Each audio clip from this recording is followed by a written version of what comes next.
Assalamualaikum warahmatullahi wabarakatuh. My name is Inakia and I would like to present an article entitled Foreign Language Speaking Activity and Relating to Gender, Students and Teachers' Perspectives, written by Wafa Almari and Fawaz Qasim. So this article investigates a topic that has become increasingly important in language education. According to Almari and Qasim, many learners experience anxiety when speaking English, and this anxiety may negatively affect communications, confidence, classroom participations, and language achievement. The authors were particularly interested in examining whether gender influences speaking anxiety among Saudi EFL learners and whether male and female students experience anxiety differently. In these presentations, I'll discuss the background of the study, the research questions, theoretical framework, methodologies, findings, and finally provide a critical evaluations of the article. The study began with the observations that speaking is often considered the most anxiety-provoking skill in language learning. Many learners believe speaking is the most important language skill because it allows them to express themselves. Yet it's also the skills that create the greatness, fear, and nervousness. According to Almari and Qasim, explained that foreign language speaking anxiety originates from several factors, including fear of negative evaluations, low self-perceived ability, lack of exposure to English, limited speaking opportunities, and insufficient confidence. The author identified two important gaps in the literature. First, they argue that there is a shortage of studies examining speaking anxiety within the Saudi Arabian EFL's context. Second, previous research investigating the relationship between gender and foreign language anxiety pursued conflicting findings. Some researchers reported that females experience higher anxiety, others reported higher anxiety among males. Meanwhile, some studies found no gender differences at all. Because of these contradictory findings, Almari and Qasim believed that further investigations was necessary. From my opinion, research gap is clearly justified because contradictory evidence make it difficult for teachers and researchers to understand whether gender actually influences anxiety. Based on these gaps, the researchers developed three research questions. First, does the overall level of foreign language speaking anxiety differ according to gender? Second, do the causes of speaking anxiety differ according to gender? And third, how do male and female students describe their experiences of speaking anxiety in classrooms? These questions are important because they move beyond simply measuring anxiety level and also explore learners' experiences and perspectives. The studies grounded in Hurwitz and Cobb's concept of foreign language anxiety. According to Hurwitz and colleagues, foreign language anxiety is distinct combinations of beliefs, feelings, perceptions, and behaviors that emerge during language learning. Within these broader concepts, Almari and Qasim focus specifically on foreign language speaking anxiety, which refer to nervousness and apprehensions experienced when speaking of foreign language. The literature reviewed in the article suggests that speaking anxiety is strongly associated with fear of making a mistake, fear of negative evaluations, a learner's perception of their own ability. What I find particularly interesting is that the theoretical framework emphasizes physiological and emotional factors rather than linguistic factors alone.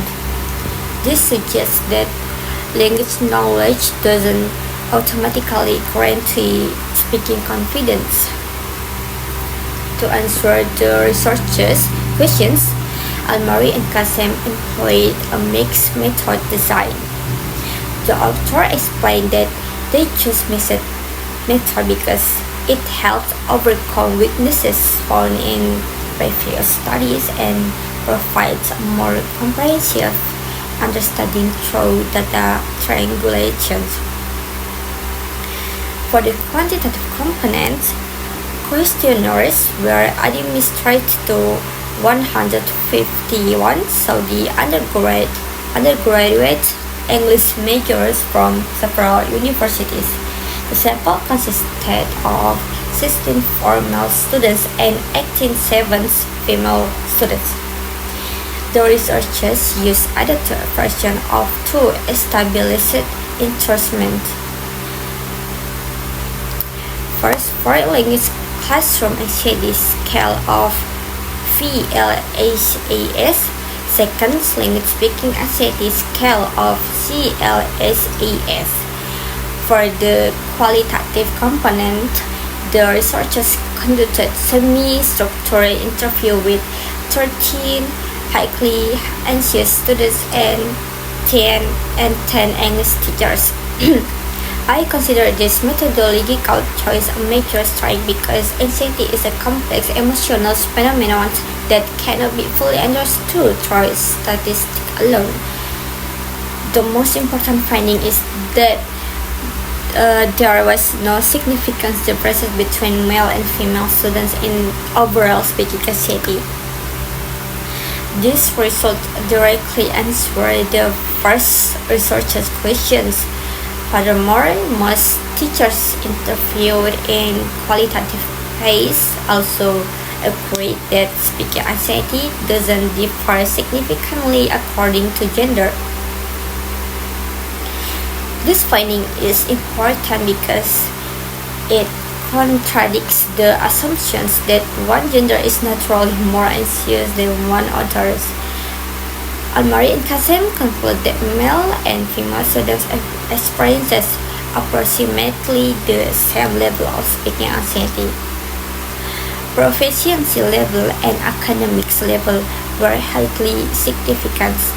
Students with higher English proficiency report lower level of speaking anxiety. Similarly, students in higher academic levels experienced less anxiety than students in lower levels. These findings suggest that speaking anxiety decreases as learners gain more language experience and confidence. Personally, I think this is one of the most valuable findings of the study because it highlights factors that teachers actually influence through instructions and practice. The study identified several major causes of speaking anxiety. The most common cause of fear of making mistakes. Students worried about incorrect pronunciations and grammatical errors. Another important cause was negative reactions from classmates, especially being laughed at after making mistakes. The study also identified teachers' negative error corrections techniques as a source of anxiety.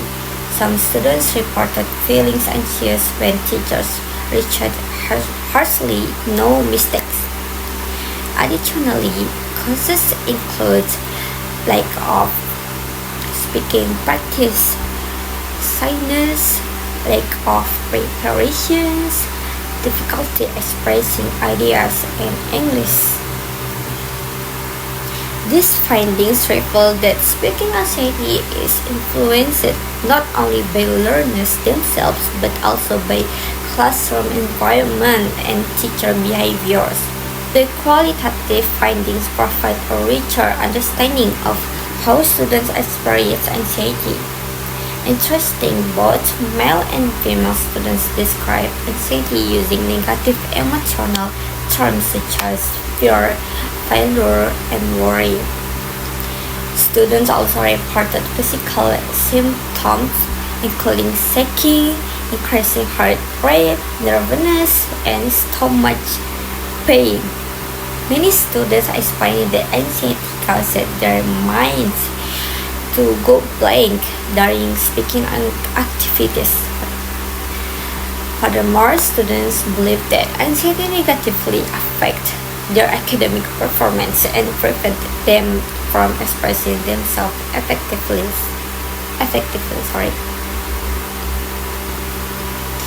So, in my opinion, this study has several strengths.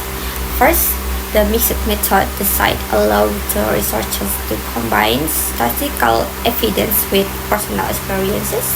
This creates a more comprehensive understanding of speaking anxiety. Second, the study includes both students and teachers' perspectives. The authors themselves argue that focusing only one group will not provide a complete understanding of the phenomenon. Third, the study used well-established instruments with strong reliability.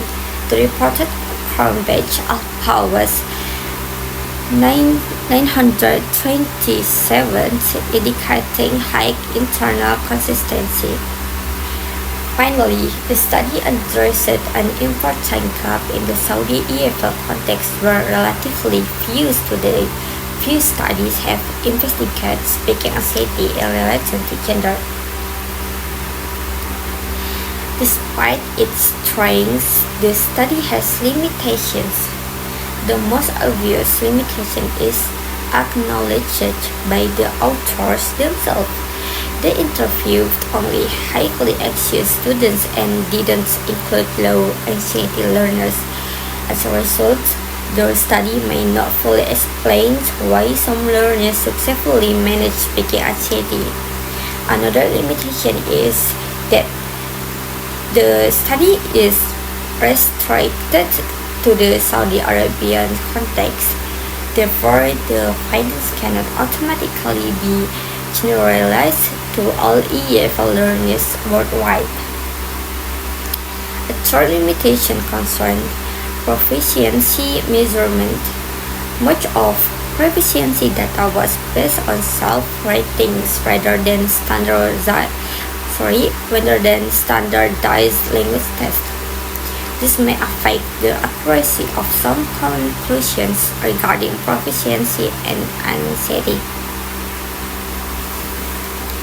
The most significant contributions of this article is its challenge to the assumptions that gender is the primary factors behind speaking anxiety. Instead, the study demonstrates that proficiency experiences, classrooms, environment, and teacher practices play more important roles. I think this finding has important implications for language teaching. If teachers focus only on gender differences, they may overlook more influential factors such as classroom climate, feedback style, and speaking opportunities. The study also reminds us that speaking anxiety is not simply an individual problem. It is influenced by interactions between learners, teachers, and classmates.